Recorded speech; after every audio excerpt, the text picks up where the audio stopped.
Assalamu alaikum everyone. Today's our topic is concurrency control. What is concurrency control? पहले सबसे पहले इसके contents है concurrency control जो हम इस लेक्चर में डिस्कस करेंगे. Log based protocol, two phase locking protocol और deadlock. Then what is concurrency protocol? Control. This is the technique used to protect data when multiple users are accessing same data concurrently is called concurrency control. ऐसी technique जिसमें multiple user एक time पे ही data को access करें उसको concurrency control कहते हैं. Deadlock based protocol. Deadlock based protocol can be logged in two modes, यानी कि डाटा आइटम्स को सिर्फ दो मोड्स में हम कर सकते हैं locked. First is exclusive and second is shared. Exclusive mode data item can be both read as well as written. Exclusive में डाटा आइटम को हम बहुत लिख भी सकते हैं और रीड भी कर सकते हैं, लेकिन shared data can be read S lock is requested. Data को रीड करने के लिए भी एस लॉक की रिक्वेस्ट पहले उसको रिक्वेस्ट करनी पड़ेगी. शेयर्ड मोड में पहले एस लॉक को रिक्वेस्ट करेंगे, बाद में फिर वो हमें डाटा तक एक्सेस देगा. Lock request are made to concurrency control manager. Lock request जो कंकरेंसी कंट्रोल मैनेजर को भेजी जाती है. Transaction can be proceed only if the request is granted. अगर रिक्वेस्ट ग्रांटेड होगी तब वो ट्रांजैक्शन हमें होगी और हमें डाटा प्रोवाइड किया जाएगा. देन लॉग बेस्ड प्रोटोकॉल में मैट्रिक्स जो बनता है वो एस का और एक्स का बनता है. एस शेयर्ड को शो कर रहा है और एक्स एक्सक्लूसिव को शो कर रहा है. और उसके बाद नीचे इसके एक्सप्लेनेशन लिखा है. Transaction may be granted on lock on an item if the requested lock is compatible with locks already held on the item by other transaction. तब भी ट्रांजैक्शन लॉक इन ट्रांजैक्शन तब ग्रांटेड होती है जब एक item जब request जो compatible हो लॉक के साथ already on the item by other transaction की वजह से जो उस पे लॉक लगा हो वो. उसके बाद number of transaction can hold shared locks on an item. Any number of transaction, कोई भी number of transaction share lock में हो सकती है. But if any transaction hold exclusive on the item no other transaction may hold any lock on the item. यानी कि exclusive में जब आइटम पे एक ट्रांजैक्शन को हम करेंगे तो उस पे कोई दूसरा लॉक नहीं होना चाहिए. उसके बाद आता है lock based protocol. If a lock can not be granted, अगर लॉक ग्रांटेड ही नहीं हुआ, the requesting transaction is made to wait till is incompatible lock held by other transaction can have been released. जब तक उस पे लगा हुआ lock release नहीं होता तब तक वो हमें डाटा हमें नहीं शो करवाएगा. और डाटा तभी शो होगा जब हमारा जो लॉक है वो ग्रांटेड होगा. तो उसके बाद फिर, और ये एग्जाम्पल में जैसे लिखा हुआ है जहाँ यहाँ एस लॉग में हमारा पहले ग्रांटेड हुआ है, फिर उसके बाद एस बी में जाके हमारे पास एस ए में पहले ग्रांटेड हुआ है और एस बी में हमारे पास ग्रांट, फिर हम उस तक एक्सेस हासिल करेंगे, अदरवाइज नहीं. उसके बाद आ गया pitfalls of lock based protocol. Locking as above is not sufficient to guarantee serious liability.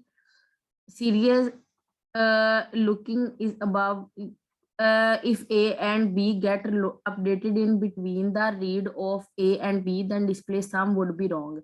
पहले सबसे पहले हम अगर हम पहले ही सबसे पहले ऊपर देखने लग जाएंगे वो ग्रांटेड हुई है कि नहीं, जो ए और बी अपडेट होंगे एक दूसरे के साथ तो वो भी उसका सम भी रॉन्ग आएगा. उसके बाद looking protocol is a set of rules followed by transaction. Locking protocol एक ऐसा सेट ऑफ रूल्स है जो कि ट्रांजैक्शन से फॉलोड किया जाता है while requesting and releasing lock. While request करने के लिए और लॉक को रिलीज करने के लिए. Locking protocol restrict the set of possible schedule. जो लॉकिंग प्रोटोकॉल है वो सेट ऑफ पॉसिबल हर एक पॉसिबल जो स्केड्यूल बन रहा है उसको रिस्ट्रिक्ट करेगी. उसके बाद पिटफॉल्स ऑफ उसके बाद कहता है नेदर N3 T3 और not T4 can make progress. तब तक N3 T3 और T4 प्रोग्रेस नहीं करेंगे जब तक जो SB है ना उनको रिलीज ना करे, जब तक उनके लॉक रिलीज ना करे. अगर वो लॉक रिलीज होगा फिर वो पहले T3 होगा वो और T3 होगा रिलीज और उसके बाद T4 उसका वेट करेगा. Such a situation is called a deadlock. और ये जो सिचुएशन होती है ये इसको डेडलॉक कहते हैं. To handle a deadlock one of T3 और T4 must be rolled back and its release lock. और कहते हैं कि एक डेडलॉक को हैंडल करने के लिए T4 और T3 दोनों को ही रिलीज होना बहुत जरूरी है. उसके बाद starvation is also possible if concurrency control manager is badly design. कहते हैं स्टारवेशन तब पॉसिबल होती है जब कंकरेंसी कंट्रोल को बिल्कुल अच्छे तरीके से नहीं बनाया जाए। A transaction may be waiting for an X lock on an item while a sequence of other transaction request. यानी कि तब ये होती है कि स्टारवेशन तब होती है जब एक लॉक पहले ही वेट कर रहे हैं डाटा आइटम, उसके बदले में ही दूसरी भी साथ ही उस पे एग्जीक्यूट कर दी जाए, तब होता है। The same transaction is repeatedly roll back due to deadlocks. जो सेम ट्रांजेक्शन है वो रोल बैक करेगी डेडलॉक की वजह से। Concurrency control manager can be design to prevent starvation. Concurrency control को इसलिए बनाया जाता है ताकि स्टारवेशन से उसको प्रोटेक्ट किया जा सके। उसके बाद टू फेज लॉकिंग प्रोटोकॉल आ गया। टू फेज में पहला फेज ग्रोइंग फेज होता है, सेकंड वाला श्रिंकिंग फेज होता है।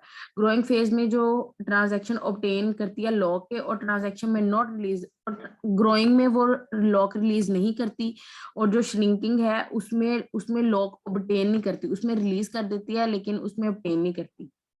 उसके बाद आता है to phase locking protocol. To phase locking protocol does not ensure freedom from deadlocks. यानी कि टू फेज प्रोटोकॉल भी हमें ये इंश्योर नहीं करवाता कि हम डेडलॉक से फ्रीडम हासिल कर सकेंगे। उसके बाद कहता है cascading rollback is possible under two phase locking to avoid a followed is called to strict. यानी कि दो स्ट्रिक्ट टू फेज लॉकिंग उसको कहते हैं कि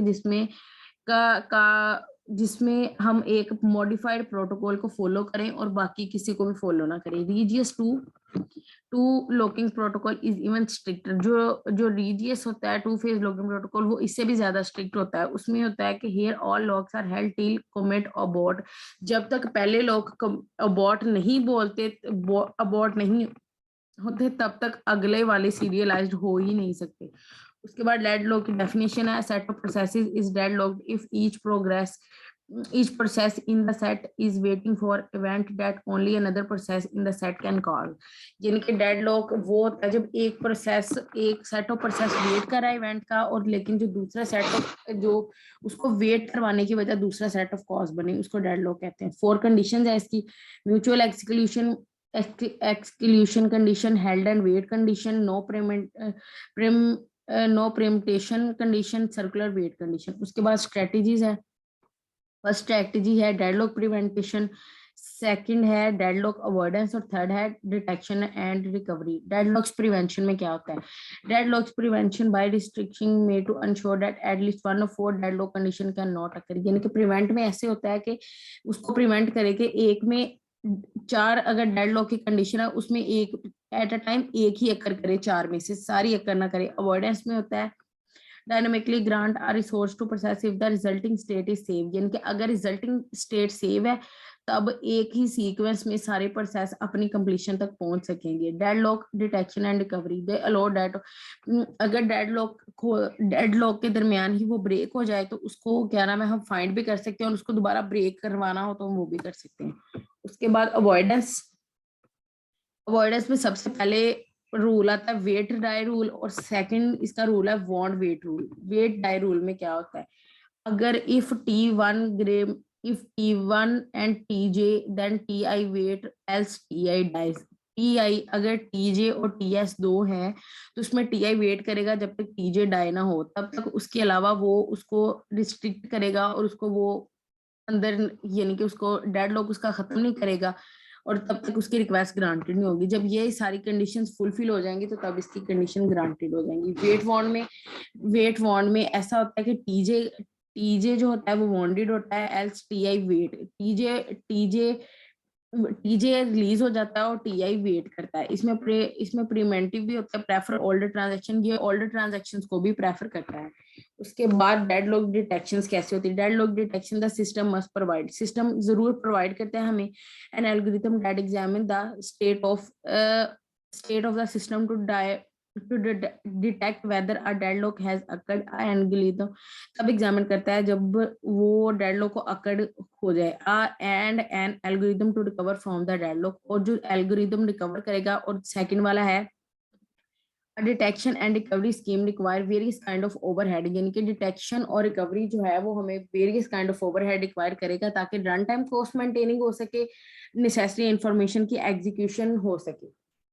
And this is the our lecture.